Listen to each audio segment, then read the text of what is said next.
Karena kopi, Ahmad Dhani kena masalah lagi. Karma tak mau berhenti, ditulis oleh Nina Nur dari Siwer.com.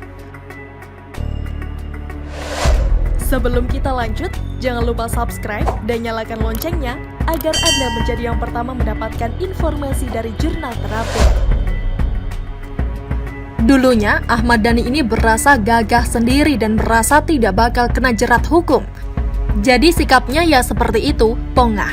Persis seperti Fadlizon dan Fahri Hamzah. Mungkin gara-gara ketularan 2F ini Ahmad Dhani merasa seolah-olah jadi yang terkuat dan tidak akan keserempet hukum dan karma. Padahal ketika ada yang melaporkan dan dengan bukti-bukti cukup, akhirnya Ahmad Dhani merasakan hidup di balik jeruji besi. Setiap kali menulis tentang Ahmad Dhani, saya selalu membandingkan dia dengan Anang Hermansyah. Mereka sama-sama terjun ke bidang politik dan dari parpol yang kongsian. Tapi beda nasib, Anang jauh lebih enak hidupnya. Jauh dari konflik jadi anggota DPR, tidak kekurangan secara finansial dan hidupnya tentram serta baik-baik saja. Entah kenapa Ahmad Dhani tidak melihat Anang sebagai tauladan bagi dirinya. Tapi memang keduanya sih berbeda kelakuan juga. Saya belum pernah mendengar Anang ini bicara kasar dan merendahkan orang lain. Mungkin karena itu Anang juga kehidupannya lurus-lurus saja, sangat kontras dengan Ahmad Dhani.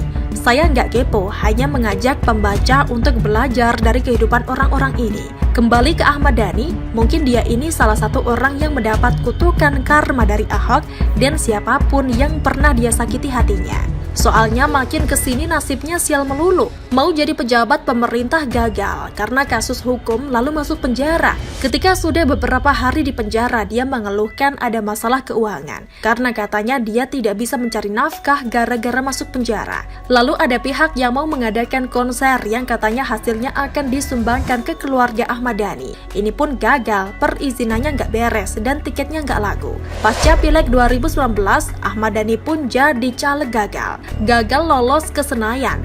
Dia sih selalu menyalahkan orang lain, terutama pemerintah, yang katanya menghalang-halangi kampanyenya. Bukannya dia sendiri yang ikut mengusung gerakan ganti presiden waktu itu.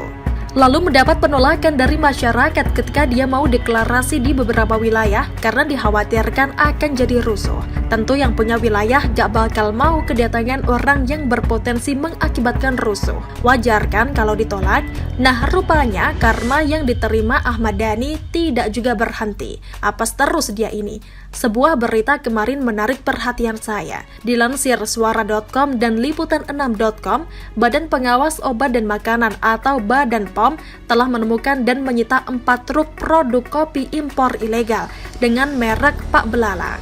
Produk ini berbentuk sachet dengan jumlah mencapai 190.000 sachet. Penindakan tersebut dilakukan oleh Balai Besar POM di Jakarta bersama Korwas Penyidik Pegawai Negeri Sipil atau PPNS Kepolisian Daerah Metro Jaya pada 16 dan 17 Mei 2019 lalu terhadap sarana importir atau distributor pangan di Jakarta Selatan. Produk kopi ini disinyalir melanggar beberapa ketentuan, di antaranya pengubahan tanggal kadaluarsa dan tidak memiliki surat keterangan impor. Modus operasinya adalah menghapus 2 digit terakhir dari label kadaluarsa pangan, ujar Kepala BPOM Penny Kalukito. Ini produk impor dari Malaysia.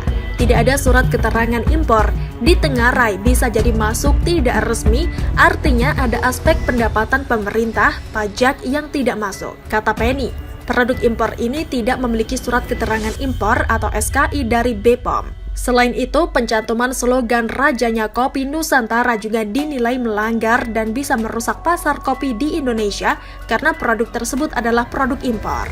Kopi dijual dengan cara MLM atau multi-level marketing. Namun Penny tetap mencari tahu kemungkinan kopi dijual secara bebas di internet. Penyitaan ini diperkirakan memiliki nilai ekonomi mencapai 1,4 miliar rupiah. Lalu apa hubungannya dengan Ahmad Dhani? Produk kopi ini menggunakan foto Ahmad Dhani pada kemasannya. Untuk model yang berada di depan produk tersebut tentunya akan ditindaklanjuti, akan dimintai informasi terkait pelanggaran yang ada.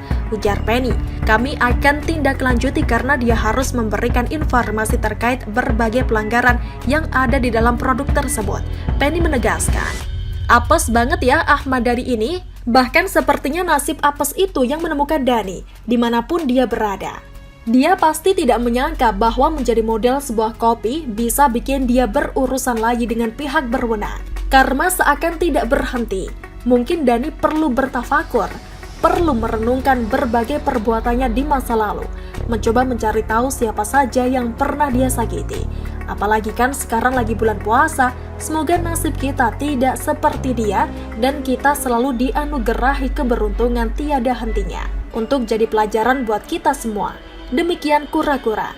Bagaimana menurut Anda? Silahkan tulis komentar di kolom komentar. Jangan lupa untuk like, subscribe, dan share. Arkana pamit. Wassalamualaikum warahmatullahi wabarakatuh. Sampai jumpa.